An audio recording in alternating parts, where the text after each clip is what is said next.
Sejam bem-vindos à nossa primeira videoaula sobre a temática teoria atômica, classificação periódica e estudo de algumas propriedades periódicas. Eu sou o professor José Pinheiro da Costa Júnior.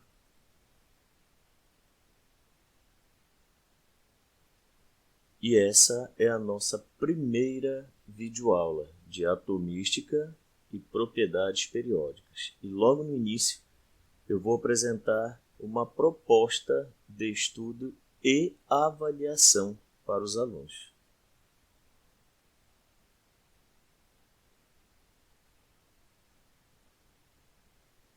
Bom, como sugestões, nos slides iniciais estarão presentes algumas sugestões metodológicas para um professor que venha usar o meu material envolvendo o procedimento de ensino para o trabalho, a partir da educação ambiental e da ciência, tecnologia, sociedade e ambiente.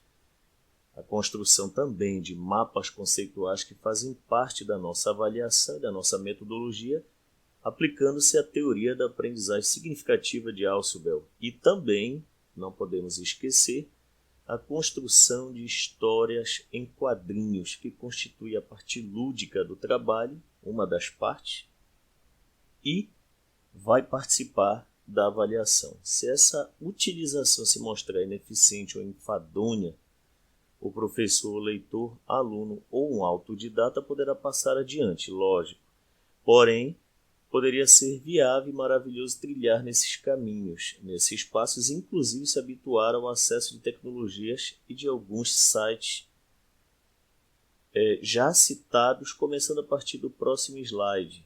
Pois, isso é muito importante, esse conceito. Se vejo, lembro. Se decoro, esqueço. Se pratico, aprendo. E os chineses têm demonstrado grande afinco nessa questão de trabalho, ditado chinês. Bom, eu sou o professor José Pinheiro da Costa Júnior. Sejam bem-vindos. Logo no início, tem algumas leituras que são de grande valia para o desenvolvimento deste trabalho. Você não é obrigado, a ler estes trabalhos que estão agora neste slide. Tá? Não é obrigatório. Você que é aluno. Para um professor é muito importante. E estas leituras elas podem ajudar em muito o aprendiz para a construção de mapas conceituais, tá? A aplicação da educação ambiental, que no caso, nesse início de aula, nós vamos trabalhar com a questão do lixo eletrônico, que está muito voltado para a questão da informática, e para a questão da manutenção, suporte em informática. É muito importante. E também, claro, que é o foco principal para questões ambientais. E aí entra também a questão do curso de meio ambiente. Bom, tudo isso vai estar ancorado na teoria da aprendizagem significativa de Ausubel com a aplicação da construção de histórias em quadrinhos. Pode-se fazê-las em um app de celular ou num site de criação de HQs. HQs é a denominação que é colocada para história em quadrinho. Bom, no que tange a teoria da aprendizagem de Ausubel, que é o que nós vamos trabalhar quanto à aplicação de metodologia de ensino e mapas conceituais, pode-se utilizar o artigo Caminhos e Descaminhos rumo à aprendizagem significativa. E recomendo para aqueles que puderem o livro Aprendizagem Significativa, a Teoria e Textos Complementares, de Marco Antônio Moreira, que explana muito bem essa temática e pode-se encontrar seus artigos na web. Nesta fase, torna-se imprescindível o desenvolvimento de metodologias aplicando as diretrizes da educação ambiental e ciência, tecnologia, sociedade e ambiente, que no caso desta metodologia são direcionadas ao ensino de química. Esse aqui é o artigo, que tem um endereço ao lado, tá? um artigo da Kinesc, Química Nova Escola. Esse aqui é o livro sobre a aprendizagem significativa. E volto a dizer, quero deixar bem claro que o aluno não precisa necessariamente ler estes materiais. Aluno de licenciatura é realmente muito importante. Aqui tem um resumo do que mais ou menos eu vou aplicar e eu não vou ler agora tudo que está escrito aí. Você pode congelar o vídeo e ler, mas em tese o que nós vamos fazer é sempre trabalhar aquilo que você já conhece, partir daquilo que você já conhece, fazer leitura de um ou mais artigos sobre as temáticas como introdução aos assuntos para gerar o que nós chamamos de subsensores. Subsensores são conhecimentos que você já tem, prévios, que você já tem na sua cabeça, no seu cognitivo e que ajudam no desenvolvimento do nosso conteúdo e da nossa performance didática. Sempre no início eu faço uma diagnose da turma para saber como é que é o nível dela. Nós vamos trabalhar também a questão, como eu falei, de mapas conceituais, de apresentações PowerPoint bem desenvolvidas com vídeos, simulações quando for necessário, até mesmo experimentos. Utilização sim, de histórias em quadrinhos como parte da avaliação e realização de atividades, tanto simuladas quanto experimentais, nos nossos trabalhos que nós começamos hoje. Tá? É interessante também saber que a média das nossas avaliações para aqueles que participam de aulas remotas comigo ou aulas presenciais, essas avaliações elas nunca são uma avaliação valendo 10, mas elas são sempre avaliações particionadas, porque eu gosto de trabalhar avaliação continuada. Tá? Nesse processo eu sempre vou estar revendo conteúdos. Bom, muito bem. Uma coisa que é importante também é sobre a questão da média. A média nossa de aprovação é 7. Um professor que estiver vendo pode pegar aqui, isso aqui é o crescimento ou decrescimento, CD. Não é o CD de uma música ou de um vídeo, é um crescimento ou decrescimento, que é a média menos 7 dividido por 7. No caso aqui no Instituto Federal do Pará, a média é 7. Portanto, o crescimento do aluno vai ser verificado através dessa média. Se o aluno tirou 9, 9 menos 7 dá 2, dividido por 7 vezes 100 vai dar o crescimento em relação à média 7. Bom, vamos continuar para não nos estendermos sobre essa breve apresentação aqui. Também recomendo para este projeto de ensino, tá? Onde inicialmente sempre eu faço uma avaliação diagnóstica e aí eu vou atrás de conteúdos. Alguns alunos já até passaram pelo primeiro ano talvez, outro, claro, todo mundo passou pelo 9º ano ou antiga 8ª série. Bom, mas enfim, vou sempre fazer uma análise diagnóstica, vou verificar mais ou menos como é que está o nível da classe, sendo que na execução desse primeiro passo, os questionamentos podem ser feitos a partir da interpretação de imagens que tem relação com os temas e também pelo debate livre em torno dos mesmos, através da discussão de textos, artigos e reportagens correlacionados, o que poderá levar a se fazer uma intervenção imediata, dependendo da análise. Ou seja, na verdade, essa intervenção imediata é mudar totalmente um contexto de ensino para um contexto mais aplicado. Que na verdade eu já faço isso aplicando teoria da aprendizagem significativa. Eu vou sempre trabalhar na questão muito visual, muito colorido, muito experimento, muita simulação e leituras de materiais de boa qualidade. Nos vídeos vão estar todos os materiais necessários para o crescimento do aluno. Eu procuro fazer isso até porque na modalidade remota e até em períodos de pandemias ou coisas do gênero, os alunos não têm como estar saindo, apesar de ter contato com as bibliotecas virtuais na web. Um material que eu já vou pedir para ser lido, vou enviar também pelo WhatsApp, é este material aqui, que é um artigo Conceito de Elemento Químico da Antiguidade à Modernidade, e outro o lixo eletrônico, uma abordagem para o ensino fundamental e médio. E tem também um outro aqui, a espectroscopia química, mas no nosso caso em particular, para turmas de primeiro ano, eu vou trabalhar com este aqui, o lixo eletrônico, uma abordagem para o ensino fundamental e médio, e o conceito de elemento químico da antiguidade e modernidade. Muito bom, e vou querer que se faça uma resenha, um resumo, e tudo em equipe, salvo avaliação individual, que como o nome já diz, ela vai ser individual, vamos ter várias etapas, e uma delas é a avaliação individual, ok? E os exercícios individuais, caso sejam pedidos. E nós vamos ver também um vídeo muito legal de introdução sobre a questão de elementos químicos sobre as estrelas, com Carl Sagan. Está aqui os artigos. Tá? O primeiro, o segundo, o terceiro. E aqui o vídeo da série antiga Cosmos, a qual eu particularmente assisti todos quando ainda era uma criança. Então vamos lá, vamos continuar a nossa aula, apresentando aqui para vocês aqui os endereços dos artigos, estão todos disponíveis nesses endereços, mas eu vou enviar para o grupo de WhatsApp.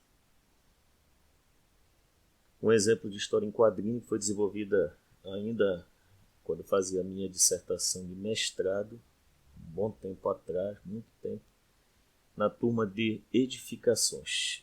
Isso aqui foi feito no site Pixton Comics. Muito bom. É onde aqui você vê uma conversa de pessoas jogando aqui celulares, baterias, etc. no rios. Contaminação, a pessoa vai e pesca, come, se contamina, fica com o rosto todo vermelho, enfim, tem uma piadinha aqui. Isso aqui também vai ser pedido em grupo. É uma HQ, feita no software. E é fácil porque ele é intuitivo, as crianças usam muito isso aqui. Mapa conceitual, aqui tem um mapa conceitual, que também nós vamos pedir para ser feito, na verdade. É uma interligação entre materiais, conteúdos que você já estudou no caso. Nós vamos trabalhar atomística e tabela periódica, propriedades periódicas. Esse aqui é um de cinética química do segundo ano. E você também vai ser colocado em grupo para se fazer um mapa conceitual. Muito bem, e aqui um mapa conceitual feito por mim, que é o layout da nossa disciplina no primeiro bimestre. Muito bem. As atividades avaliativas propostas contemplando aspectos qualitativos e quantitativos com vários instrumentos facilitadores da aprendizagem. Quero também deixar claro que na LDB, Lei de Diretrizes e Bases da Educação, deve-se priorizar o qualitativo sobre o quantitativo. Então, nas minhas avaliações, nós vamos usar mais ou menos isto aqui. Isto aqui é um modelo que foi usado, até está na minha dissertação, para alunos. Leitura de artigo, primeira cobrança. Segunda, atividade experimental, nós vamos ter, ainda que virtual. Elaboração de uma história em quadrinho e teste com questões subjetivas e de múltipla escolha. Vamos gerar uma média. Muitas atividades serão em grupo, como está aqui, essas três. E esta aqui já individual. Muito bem. Lembrando que a nossa média é 7. E essa aqui foi uma abordagem para 26 alunos. Então nós vamos começar a nossa aula apresentando neste momento um vídeo muito interessante que foi desenvolvido pelo programa Cosmos, com a apresentação do Carl Sagan. Ok? Então vamos lá começar. Este é o laboratório Cavendish, na Universidade de Cambridge, onde os constituintes do átomo foram descobertos. O reino do muito pequeno. Desde a época de Demócrito, no século V a.C., as pessoas especularam sobre a existência de átomos. Nas últimas centenas de anos, houve argumentos persuasivos, porém indiretos, de que toda a matéria é feita de átomos. Mas só em nossa época nós somos realmente capazes de vê-los. Aqui, as bolhas vermelhas são os movimentos pulsantes aleatórios dos átomos de urânio aumentados 100 milhões de vezes. Como Demócrito de Abdera teria gostado deste filme?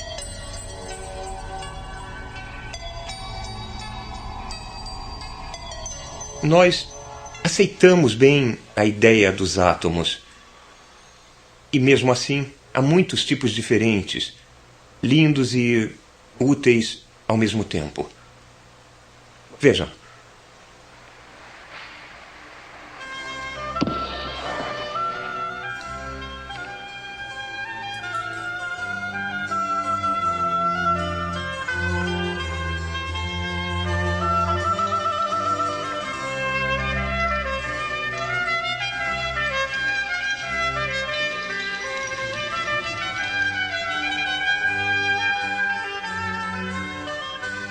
Há cerca de 92 tipos quimicamente distintos de átomos encontrados naturalmente na Terra. Eles são chamados de elementos químicos.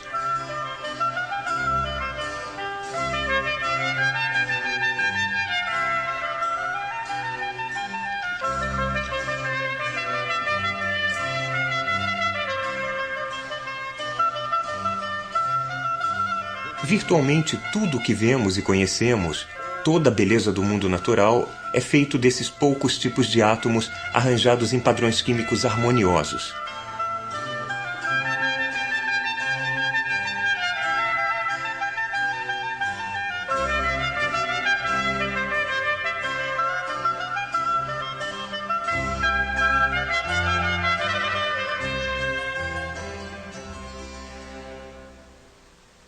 Aqui nós temos representados 92 deles.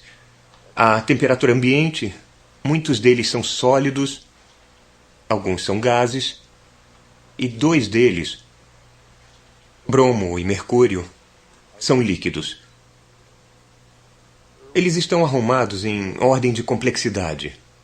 O hidrogênio, o elemento mais simples, é o elemento número 1, e o urânio, o mais complexo, é o elemento 92. Alguns elementos são muito conhecidos, por exemplo, silício, oxigênio, magnésio, alumínio, ferro, os elementos que formam a Terra, ou hidrogênio, carbono, nitrogênio, oxigênio, fósforo, enxofre, os elementos que são essenciais à vida. Outros elementos são espetacularmente desconhecidos, por exemplo, hafnio, érbio, disprósio, praseodímio. Elementos com os quais não temos o hábito de esbarrar na vida diária.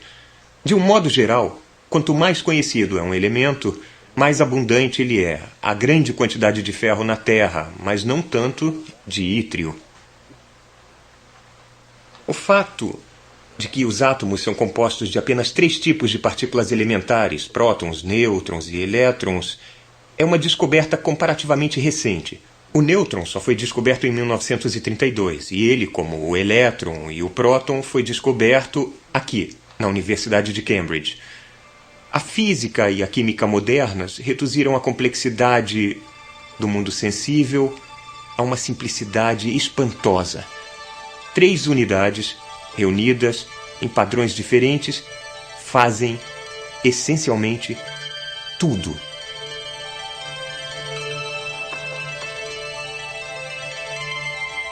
Um nêutron é eletricamente neutro, como diz seu nome. Um próton tem uma carga elétrica positiva e um elétron tem carga elétrica negativa igual. Já que cada átomo é eletricamente neutro, o número de prótons no núcleo deve igualar o número de elétrons, distante lá na nuvem de elétrons. Os prótons e nêutrons juntos formam o núcleo do átomo. Bom, a química de um átomo, a natureza de um elemento químico, depende apenas do número de elétrons que iguala ao número de prótons, que se chama número atômico. A química são apenas números, uma ideia que Pitágoras adoraria. Se você é um átomo e tem apenas um próton, você é hidrogênio. 2 prótons, hélio. 3, lítio. 4, berílio. 5 prótons, boro. 6, carbono. 7, nitrogênio. 8, oxigênio e assim por diante, até 92 prótons, e neste caso, o seu nome é urânio. Os prótons têm cargas elétricas positivas, mas como as cargas repelem umas às outras, então, por que o núcleo fica unido? Por que a repulsão elétrica dos prótons não faz o núcleo voar em pedaços?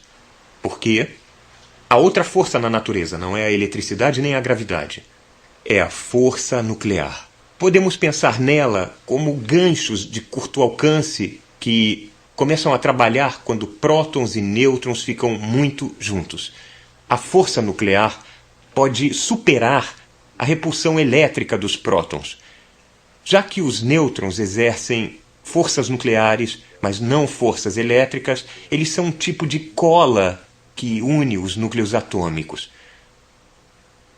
Um grupo de 2 prótons e 2 nêutrons é o núcleo do átomo de hélio e é muito estável. 3 núcleos de hélio, unidos por forças nucleares, fazem o carbono. 4 núcleos de hélio fazem o oxigênio.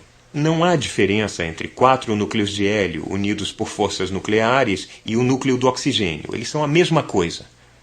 5 núcleos de hélio fazem o neon, 6 fazem o magnésio, 7 fazem o silício, 8 fazem o enxofre e assim por diante, somando 2 aos números atômicos e sempre fazendo algum elemento conhecido.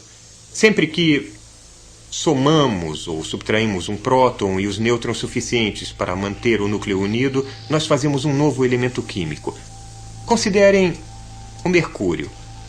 Se nós subtrairmos um próton do mercúrio e 3 nêutrons, nós o convertemos em ouro, o sonho dos antigos alquimistas. Além do elemento 92, além do urânio, há outros elementos. Eles não ocorrem naturalmente na Terra, são sintetizados pelo homem e despedaçam-se muito rapidamente. Um deles, o elemento 94, chama-se plutônio e é uma das substâncias mais tóxicas conhecidas. De onde vêm os elementos químicos que ocorrem naturalmente? Talvez uma criação separada para cada elemento? Mas todos são feitos das mesmas partículas elementares. O universo, todo ele, em toda parte, é 99,9% de hidrogênio e hélio, os 2 elementos mais simples. Na verdade, o hélio foi detectado no Sol antes de ser encontrado na Terra. Podem os outros elementos químicos ter evoluído de alguma forma do hidrogênio e do hélio? Para evitar a repulsão elétrica, prótons e nêutrons devem ficar bem unidos para que os ganchos que representam a força nuclear se prendam. Isto só pode acontecer a temperaturas muito altas, onde as partículas estão se movimentando tão rápido que não dá tempo para a repulsão elétrica agir. Temperaturas de dezenas de milhões de graus. Temperaturas tão altas são comuns na natureza. Onde? No interior das estrelas.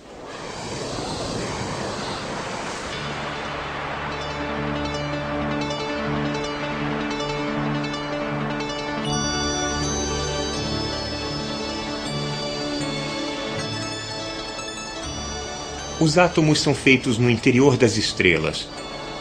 Na maior parte das estrelas que vemos, os núcleos de hidrogênio estão sendo misturados para formar os núcleos de hélio. Sempre que um núcleo de hélio é feito, um fóton de luz é gerado. É por isso que as estrelas brilham.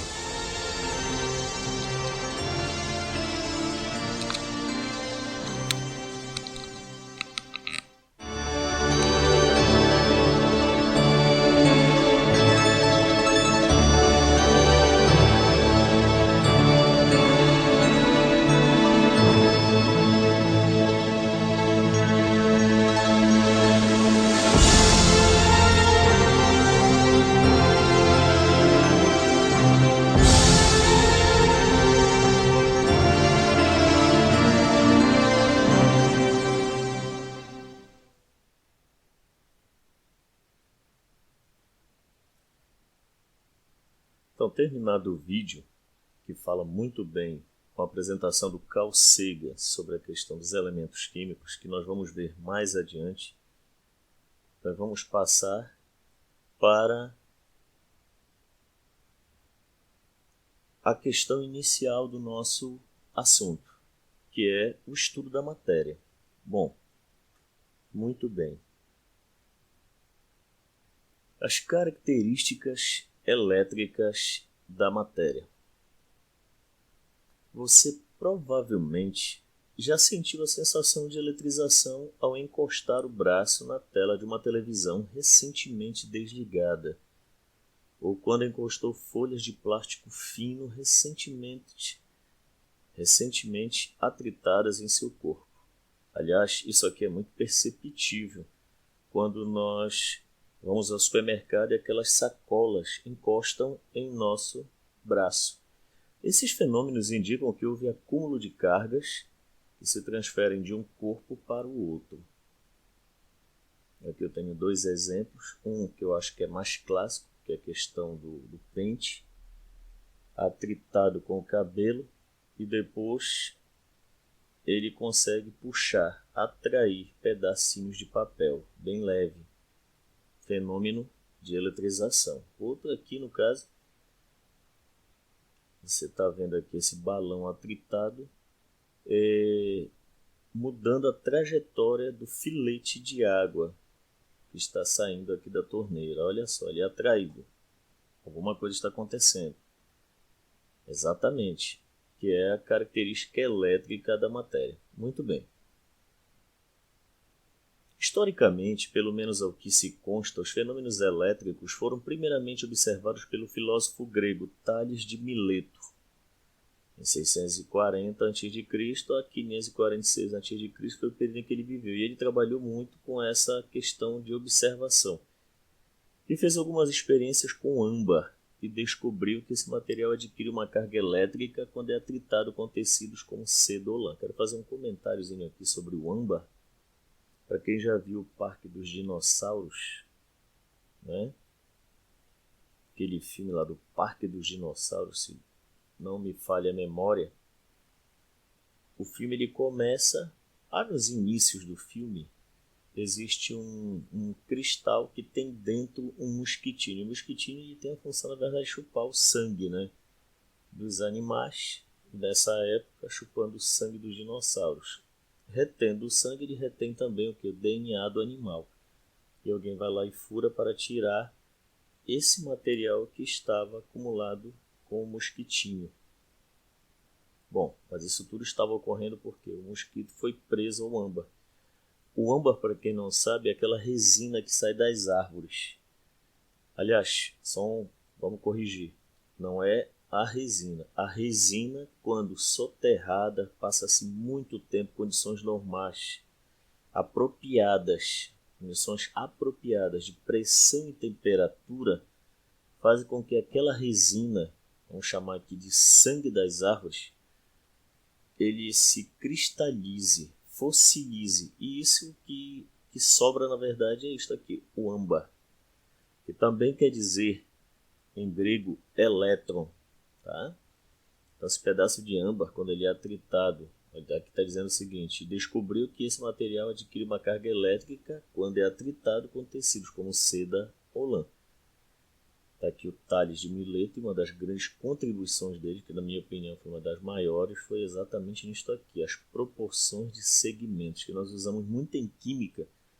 Nós nunca usamos segmentos escritos, desenhados, mas tecnicamente é isso, que é aquela regra de 3. É isso no fundo.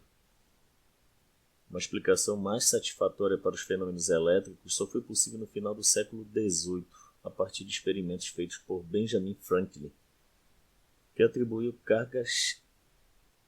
características às cargas elétricas. Tá aqui o Benjamin Franklin, que faz parte de uma nota de $100. Ele que, na verdade, foi a pessoa que introduziu o conceito, olha, arbitrário de carga positiva e negativa, porque tecnicamente falando não existe nem carga negativa nem carga positiva. Isso é um conceito humano atribuído a características subatômicas. Então existem duas espécies de cargas elétricas, denominadas arbitrariamente de positiva e negativa. Quem criou esse conceito? Benjamin Franklin.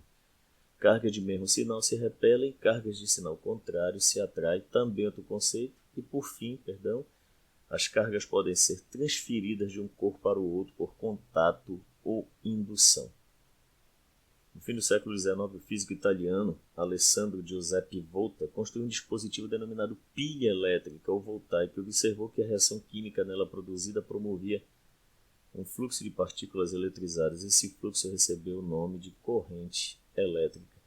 E, aliás, esse termo pilha vem de empilhar. Ele empilhava o quê? O Alessandro Giuseppe Volta. Um pedaço de cobre, um pedaço de zinco, um pedaço de cobre, um pedaço de zinco, cobre, zinco, cobre, zinco.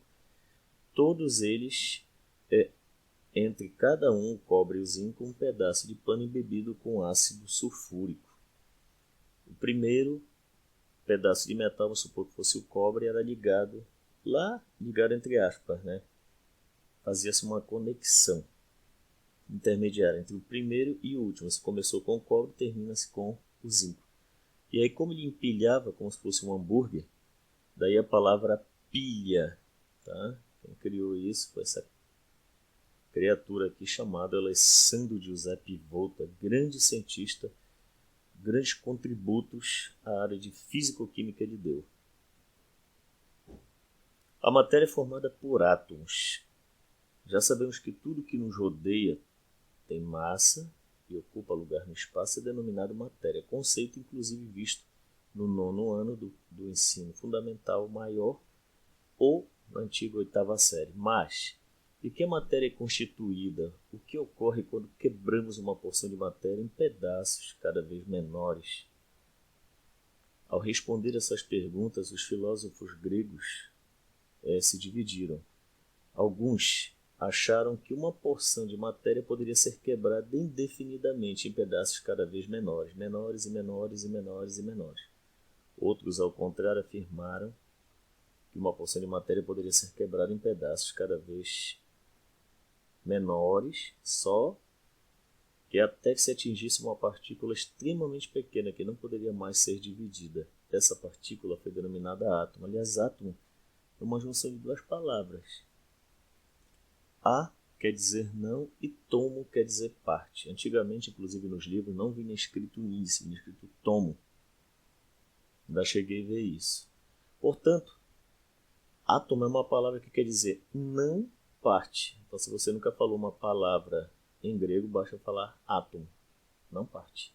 Portanto, para esses filósofos, a matéria seria constituída de partículas indivisíveis. Moral da história, um grupo achou que nós poderíamos dividir a matéria indefinidamente e outro achou que nós poderíamos dividir até se chegar em alguma partícula que não poderia mais ser dividida. Essa foi a primeira modelagem construída pelo ser humano para a matéria. Tá? Ao final do século XVIII, já passados mais ou menos 2.400 anos, isso aconteceu lá pelo ano de 400 anos antes de Cristo. Então, se nós olharmos de 400, 600 anos antes de Cristo para o século XVIII, é mais ou menos 2.300, 2.200 anos de diferença. Então, ao final do século XVIII, surgiram as leis das combinações químicas. Tecnicamente falando, final do século XVIII e início do século XIX, porque Dalton lançou em 1803. Essas leis das combinações químicas somente puderam ser explicadas supondo-se verdadeiro fato de que a matéria é constituída de partículas indivisíveis, exatos. O que foi que o Dalton fez de grandemente extraordinário? Ele começou a fazer reações químicas em sistemas fechados. Bora falar assim em português bem coloquial. Era como se fossem feitas reações químicas em garrafas fechadas. Como nada entra e nada sai, a massa permanece constante. O que ele observava? Que como ocorria emissão de gases em algumas reações, outras mudanças de cor, outras deposição de substâncias que nós chamamos de precipitador, então em algumas até tudo isso só acontecia porque alguma coisa, entre aspas, estava apresentando o quê? Movimento como se estivesse vivo. Esse movimento só poderia ser explicado através de uma figura geométrica que comportasse a melhor mobilidade, ou seja, movimentação. Que figura é essa? É uma esfera, porque uma esfera, para quem brinca, aqui na nossa região nós chamamos de brincar de peteca, mas é brincar de bola de gude. A petequinha ou bola de gude para nós aqui da região norte, aqui precisamente no entorno de Belém, quando nós brincamos com essas bolinhas, elas percorrem um grande espaço. Tente jogar, por exemplo, um dado. Um dado não tem um percurso muito grande. Por quê? Porque ele é cúbico. Mas uma esfera tem um percurso muito maior. Em português, assim, coloquial, de novo, ela consegue rodar melhor. E aí Dalton explicou que essas partículas eram esféricas e maciças e indivisíveis, como os gregos tinham falado. Esse foi o nosso segundo modelo atômico. O primeiro modelo atômico foi aqui o John Dalton, cara do meu sogro. O segundo modelo atômico é o modelo de John Dalton. Inclusive, John Dalton fazia parte de uma seita, me parece, uma instituição lá religiosa, que aparece até naquela veia Quaker. Tem um símbolo lá, aquele símbolo Quaker. O Dalton, alguns historiadores dizem que ele fazia parte, tá? Nada de mal. Muito bem. E aí o que acontece? Primeiro modelo atômico, o modelo grego. Modelo grego, que é o modelo, aquilo que tenta explicar a natureza da matéria, ou a matéria, ou a natureza, melhor falando. O que tenta explicar a natureza é o modelo. E esse primeiro modelo foi de átomos, que foram criados a partir do quê? Observação de que a matéria pode ser dividida indefinidamente até se chegar numa partícula que não é mais dividida. O segundo modelo, o modelo de Dalton, baseado em experimentações feitas em recipientes fechados e que geraram isto aqui, um modelo de átomo esférico chamado de bola de bilhar. Aqui está dizendo que o John Dalton afirmou que a matéria é constituída de átomos indivisíveis e que existem poucos átomos diferentes na natureza, sendo que a formação dos diferentes materiais, as combinações, se dão por associações de átomos iguais ou diferentes, átomos compostos, que na verdade aí não falava de moléculas, não se tinha esse conceito. Bom, vamos continuar. O átomo, então, é divisível. Alguém começou a mudar o conceito de Dalton e o conceito grego. Agora ele passa a ser divisível. Antes, nos dois modelos, ele era indivisível. Era a partícula que não se poderia mais dividir. Daí a palavra átomo, não parte. Tudo começa, ao nosso ver aqui, historicamente falando, com essa pessoa aqui chamada Crookes. O Crookes, ele cria uma espécie de televisão antiga. Para falar o português claro, uma fluorescente, uma lâmpada. E dentro dela existia um gás a baixíssima pressão, hidrogênio, que na época não se sabia. Aliás, eles lá sabiam que era o hidrogênio. E submetido a uma DDP de 10.000 volts. Já pensou, é muita voltagem. Esse gás hidrogênio era um gás conhecido e a pressão lá dentro era muito pequena, 1.000 milhão, 1 bilionésimo de 1 atm. Para quem não sabe o que é atm, quer dizer atmosfera, é a pressão que nós aqui no nível do mar estamos sendo submetidos pela atmosfera, principalmente quem mora ao nível do mar, como nós aqui nessa faixa da região norte. O que foi que o Crookes observou quando esse gás aqui, submetido a baixíssima pressão, bilionésimo da pressão atmosférica, e a 10.000 volts, ele observou o surgimento de uma luz verde. Olha só. Essa luz verde não foi tecnicamente desvendada, até que, lá pelos meados do final do século XIX, o Joseph John Thomson, cientista aqui, incrivelmente inteligente e formador de muitos outros cientistas, demonstrou que os raios se propagavam em linha reta. Inclusive nós vamos ver um vídeo sobre o Thomson. Os raios se propagavam em linha reta, pois colocando-se o anteparo na frente dos raios projetava-se uma sombra. Isso é um princípio de óptica geométrica, que o raio de luz se propaga em linha reta. Quando molinete molinete é uma palheta, uma hélice muito leve era colocada na frente dos raios, o mesmo girava, o que indicava a presença de matéria. Logo, esses raios são corpusculares. Moral da história: se você colocar uma hélice, uma palheta, um catavento no local em que tem vento, ele vai girar. Ele só vai girar por quê? Porque existe algo que está fazendo ele girar, que é o vento, e o vento tem matéria. Então ele concluiu que esses raios verdes, eles eram formados por partículas corpusculares. O que quer dizer corpuscular? Muito pequeno. O Joseph John Thomson verificou também que os raios catódicos, que eles denominaram raios catódicos, por que catódicos? Vamos explicar. São desviados para o polo positivo de um campo elétrico. Explicando aqui, catódico vem de positivo, ou seja, esse raio, na verdade, como ele vai para um polo positivo, ele é negativo. Então o termo raio catódico quer dizer raios negativos que são desviados para o polo positivo. Como o polo positivo é chamado de cátodo, eles receberam o nome de raios catódicos. Isso tudo num campo elétrico. Em 1897, em colaboração com o Sr. Ernest Rutherford, ele determinou a relação entre a carga e a massa das partículas dos raios catódicos, constatando que é constante. Isso daqui a gente vai comentar mais adiante, mas isso aqui é algo extremamente importante, porque a partir daí dá para se determinar a carga e a massa do elétron. Foi feito através de experimentação. Thomson chegou à conclusão de que essas partículas estavam presentes em todo e qualquer tipo de matéria. Logo, deu nome a essas partículas de elétrons, que foi um nome, na verdade, sugerido por GJ ou DJ Stoney. Tá?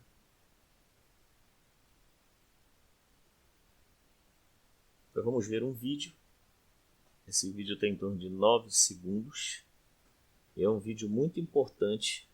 Vamos ver uma sequência de 2 vídeos extremamente importantes sobre essa questão dos raios catódicos.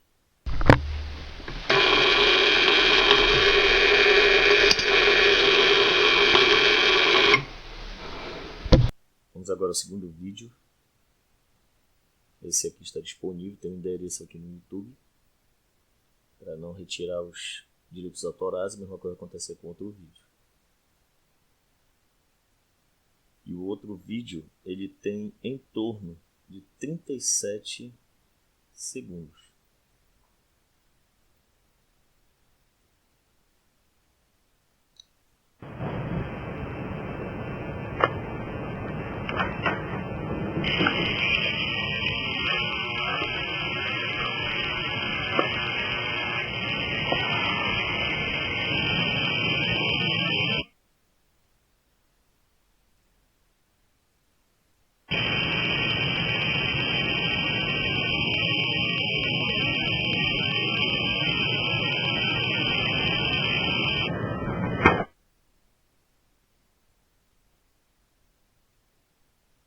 Então vamos continuar nossa aula. Também disponível o vídeo aqui no endereço do YouTube. Bom, assim no ano de 1897, que foi o ano, na verdade, que o Joseph John Thomson anunciou seu modelo atômico, agora de átomo divisível.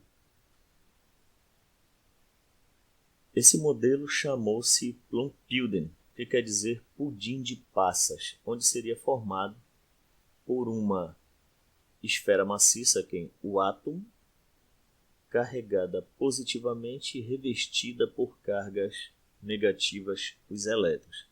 Só que esses elétrons, eles podiam sair, se movimentar a partir do núcleo, ou seja, sair do átomo.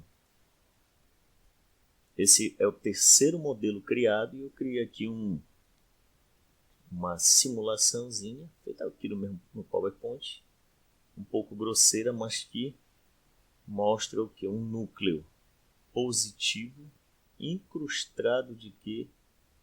De partículas negativas. Essas partículas, já sugeridas por Stoney, elétrons, que quer dizer também âmbar.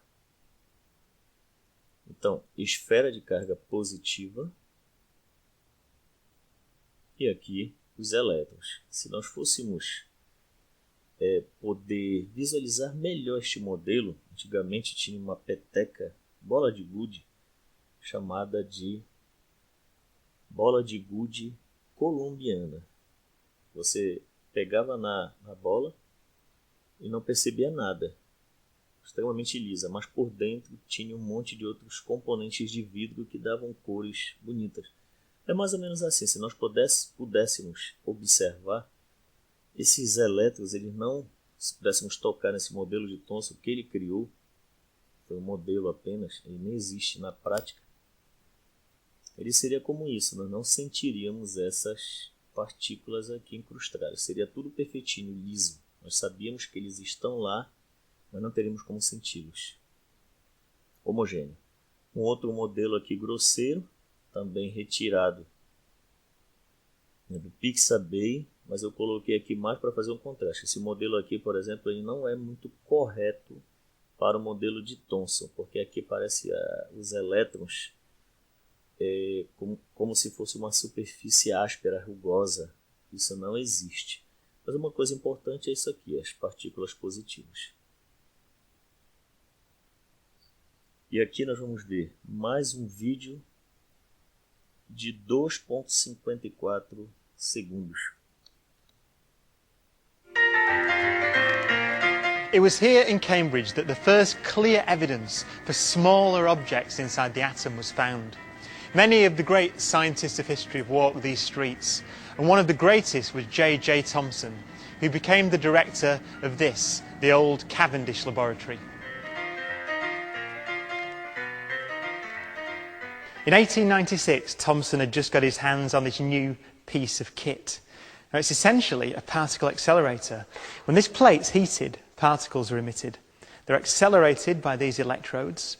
They pass through these two plates, across which you can apply a voltage, and they hit the end of the bulb here on a screen which glows, so you can see the beam. Now this is a modern version of Thomson's apparatus. Again, we've got the particle accelerator, and there's a screen in there so you can see the beam glow. What Thomson did was he varied the voltage across the plates, and he measured the amount of bending as the voltage changed. That allows you to deduce the mass of the particles in the beams. Now, the lightest known particle in Thomson's day was the hydrogen atom. But Thomson found from these measurements that the particles in this beam are almost 2,000 times lighter than hydrogen atoms. Thomson had discovered the first subatomic particle, the electron. The electron owes its practical utility to its smallness. It might, to parody Shakespeare, say my use is great because I am so small.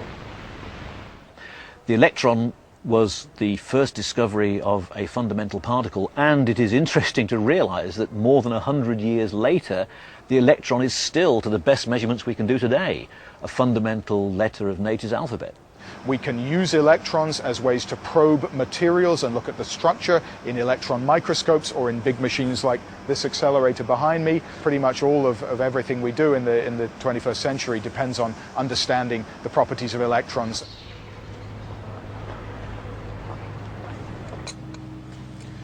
Thomson had discovered that the atom is not the fundamental building block of matter. There are smaller objects inside. So atoms could no longer be thought of as hard, indivisible spheres. But how do the electrons fit inside the atom? Thomson suggested that the atom was something like this muffin, with the negatively charged electrons embedded in a positive body. It would be a student of Thomson's that proved him wrong.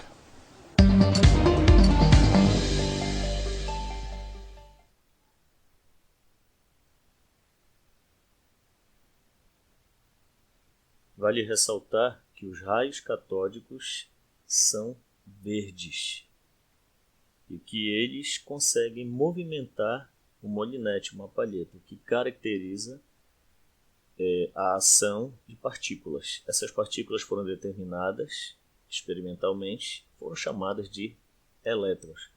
Essa foi uma das maiores contribuições à ciência dada por Thomson. Está aqui o endereço do vídeo no YouTube. Algumas propriedades dos raios catódicos associadas às equações da relação carga-massa do elétron. Muito bem, vamos lá. Primeiro, constatou-se que os raios catódicos possuíam massa. Primeiro fator. Segundo, os raios catódicos, que são os elétrons e que são verdes, a cor deles quando emitido, possuem carga elétrica negativa, porque eram atraídos para o polo positivo.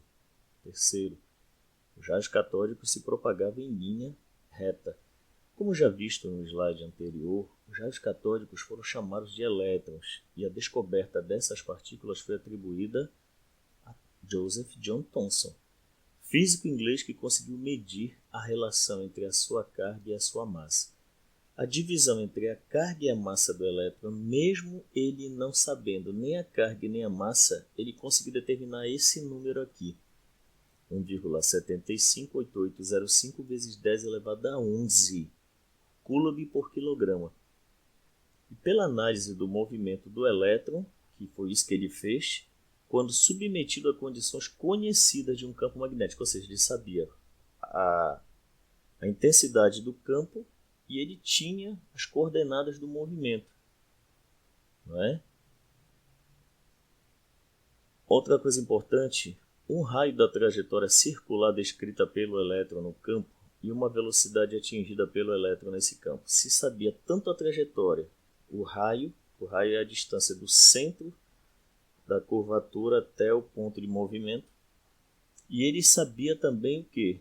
O valor do campo magnético. Através disso ele conseguiu determinar a relação entre a carga e a massa. Esse número aqui é muito importante, porque a partir dele, se você souber a carga, você determina a massa. Se você souber a massa, você determina a carga. Mas isso já foi uma tarefa para outro cientista, que foi o Robert Millikan. E está aqui as fórmulas que ele achou. Carga, massa, está aqui velocidade, B campo, a intensidade do campo magnético, R o raio.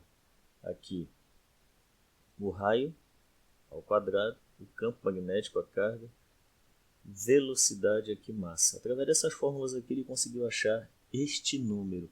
Parece confuso geralmente para um aluno ainda iniciante do segundo grau, mas esse valor é imprescindível para a continuidade do estudo da natureza da matéria e principalmente do que nós chamamos de atomística.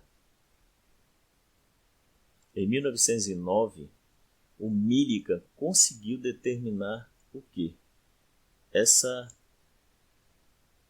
carga do elétron. Mas o que ele fez? Uma experiência realizada pelo físico americano, estadunidense Robert Millikan, através da observação do movimento em um campo elétrico de gotículas de óleo eletrizadas, ao pulverizar um óleo dentro de uma câmara contendo gás ionizado, o levou a observar que as gotas de óleo ficam eletrizadas com a carga de um ou mais elétrons.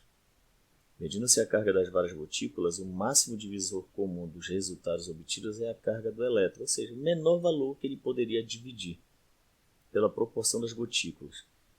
Você acompanha esse experimento, tem muitos vídeos no YouTube, inclusive vídeos de boa qualidade, somente os estrangeiros. Muito boa qualidade e até experimentos aqui brasileiros você encontra, de universidades de renome, sobre a determinação da carga do elétron baseado no experimento de Millikan. A medição da carga de uma gotícula é feita através de dados obtidos de seu movimento dentro do campo elétrico, ao ser observada com auxílio de um microscópio. Está aqui uma simulação, aqui o gotejador e aqui o campo elétrico, as duas placas.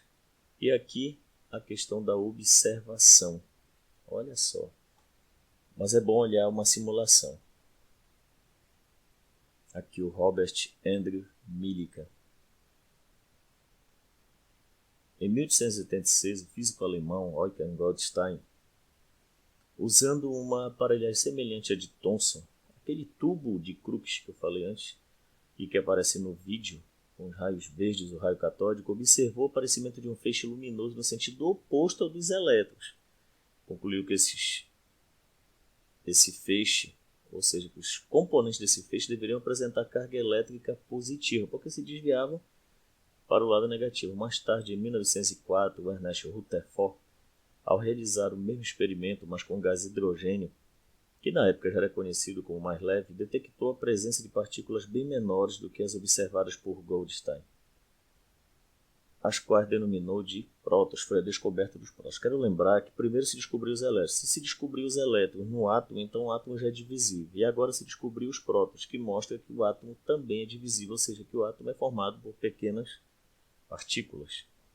A massa de um próton é de aproximadamente 1836 vezes maior que a de um elétron. E aqui nós vamos ver agora mais um vídeo de 48 segundos. Então vamos lá.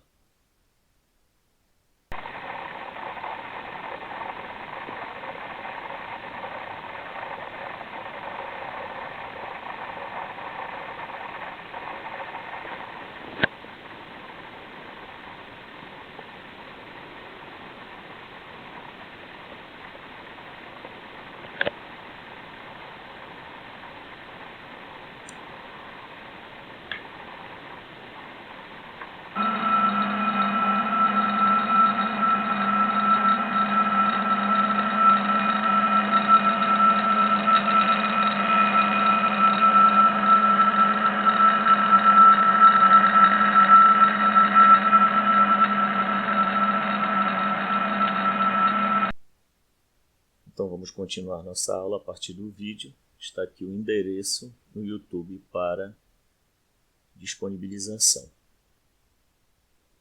No ano de 1932, o físico inglês Chadwick, durante experiências realizadas com material radioativo, descobriu a última partícula do átomo, até então conhecida, que hoje se sabe até algumas a mais.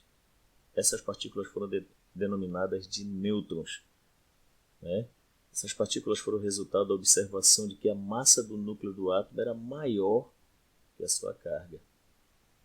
Por fim, nós concluímos dizendo o seguinte: logo, o átomo é divisível e constituído de várias partículas, sendo as principais prótons, nêutrons e elétrons.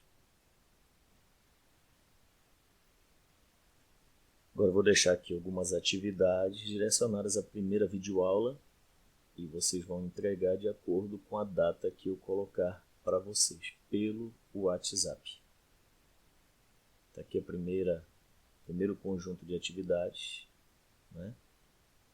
Nós temos aí 4 questões super simples e que envolve conteúdo abordado. Quero lembrar primeiramente que existe o primeiro modelo, modelo grego, átomo indivisível.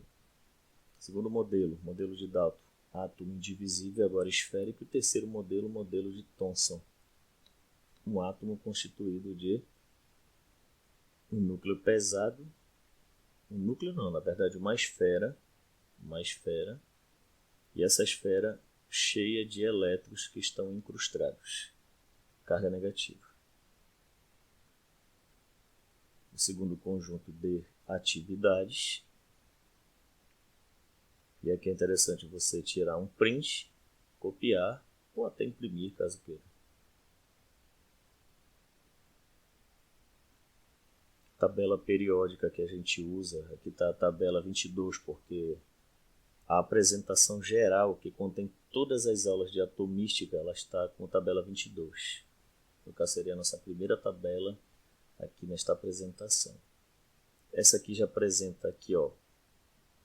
Esse número em cima é o número atômico, este aqui embaixo é a massa atômica relativa. E aqui o símbolo do elemento. E aqui tem valores aproximados. Essa tabela que eu fiz quando ainda estava no meu segundo semestre da universidade, fiz no Excel, ela já tem o quê? Mesma coisa, só com valores um pouco melhores, valores decimais. Aquela uma pode usar? Pode printar. Só que aqui já aparece o estado sólido. Deixa eu ver aqui. Quem está no estado líquido, quem está no estado gasoso e quem é radioativo. E aqui esses elementos já foram até descobertos. E essa daqui, nessa divisão, ainda é aquela tabela antiga. Eu gosto dela para explicar ligação química. Metais, semimetais, não metais e gases nobres, pelas cores que estão expostas aqui. Pode printar também e imprimir. E a outra tabela que tem a distribuição eletrônica. No celular você não vai conseguir visualizar essa distribuição eletrônica. Também recomendo que em toda aula você traga a sua tabela periódica. E compre também uma. Não é muito caro. Ou baixe uma da internet. Nesse momento eu apresento as nossas bibliografias consultadas. Para quem é aluno do IFPA Campus de Abaetetuba, essas bibliografias, algumas existem na biblioteca. Não é necessário fazer consulta nesse momento, porque todo o material já vem bem acabado. Com os materiais você também pode fazer pesquisas na internet. Só vale ressaltar que este aqui é um livro de minha autoria, ainda não está publicado, ainda está num conjunto de 6 livros que eu estou fazendo, e que em breve, se Deus quiser, estará publicado. Peço permissão para externalizar a minha fé através do meu agradecimento a Deus.